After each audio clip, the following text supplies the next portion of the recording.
18 March সাল 2003 ঠিক ভোর 4টায় বাগদাদের রাস্তায় নেমে এসেছিল 3টি বিশাল ট্রাক। আর সেই ট্রাকগুলোতে বোঝাই ছিল প্রায় $1 বিলিয়ন নগদ অর্থ, যা আজও গণ্য করা হয় ইতিহাসের সবচেয়ে বড় ডাকাতি হিসেবে।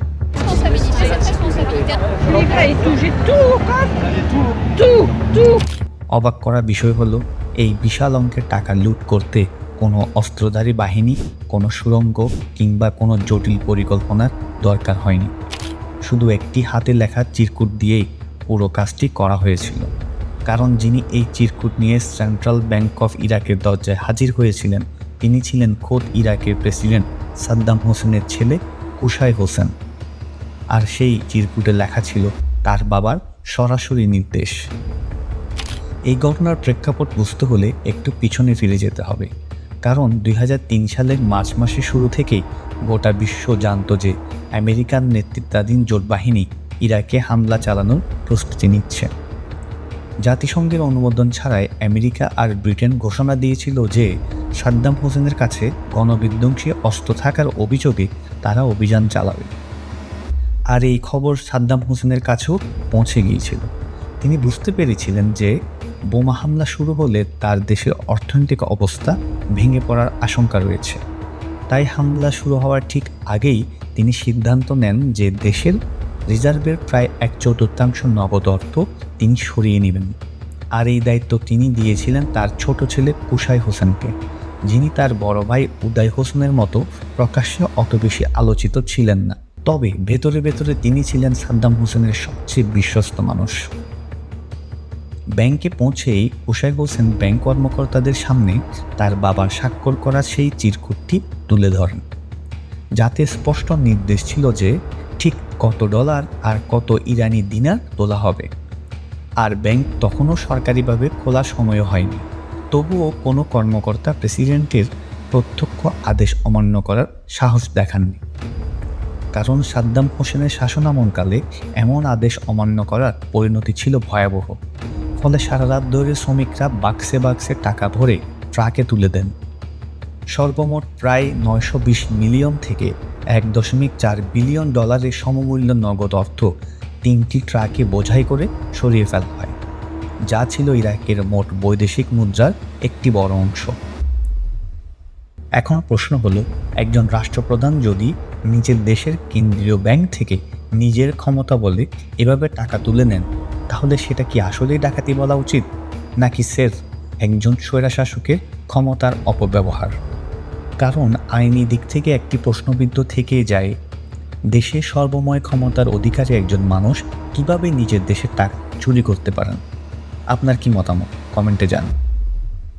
যাই হোক, পরদিন থেকেই বাগদাদের আকাশে শুরু হয় শোকহ্যান্ড নামের ভয়াবহ বোমা হামলা। আর এপ্রিল মাসের শুরুতেই যখন আমেরিকান সেনারা বাগদাদে প্রবেশ করেন, তখন তারা দেখতে পায় সেন্ট্রাল ব্যাংক অফ ইরাকের ভবনে ব্যাপক লুটপাট আর আগুন লাগানো হয়েছে।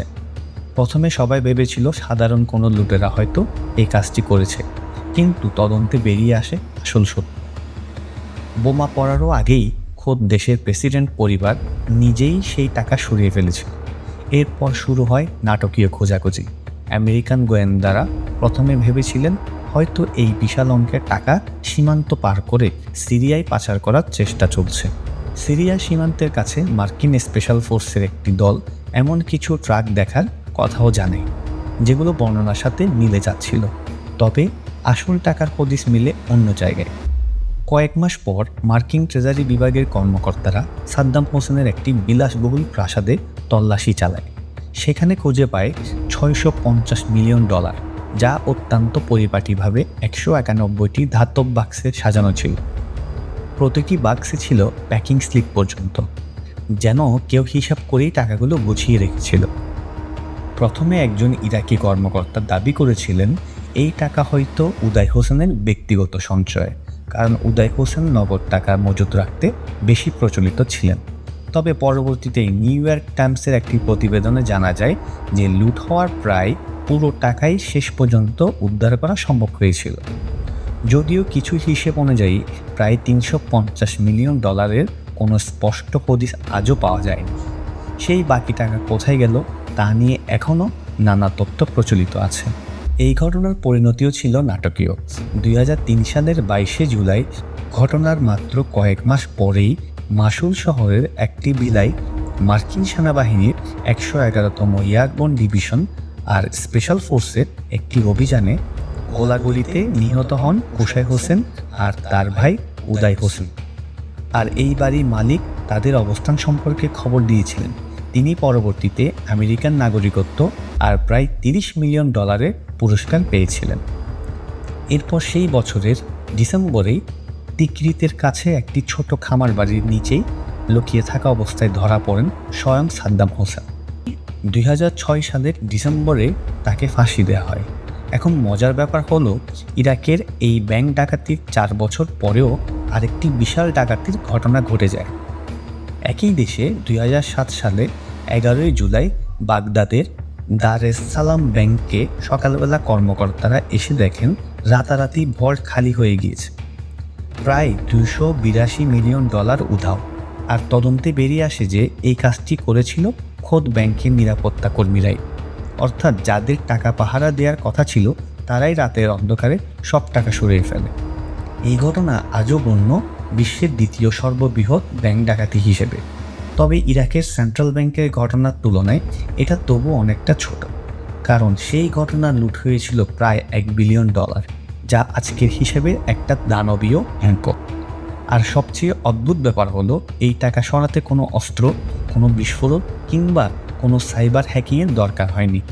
লেগেছিল শুধু কাগজ আর একটা স্বাক্ষর, যা প্রমাণ করে যে ক্ষমতা থাকলে বিশ্বের সবচেয়ে বড় ডাকাতি করাও সম্ভব এবং বৈধভাবে। আর আপনি ভাবেন যে এটাই ছিল ইতিহাসের সবচেয়ে চমকপ্রদ গোপন সত্য? তাহলে অপেক্ষা করুন, কারণ ফুটবল বিশ্বের সবচেয়ে বড় তারকা লিওনেল মেসিকে ঘিরে এমন কিছু গোপন তত্ত্ব লুকিয়ে আছে যা আপনার চোখ কপালে উঠবে। ধন্যবাদ সবাইকে আমাদের সাথে থাকার জন্য। যদি এই ভিডিওটি ভালো লাগে তাহলে লাইক, কমেন্ট অ্যান্ড সাবস্ক্রাইব করে আমাদের পাশে থাকুন।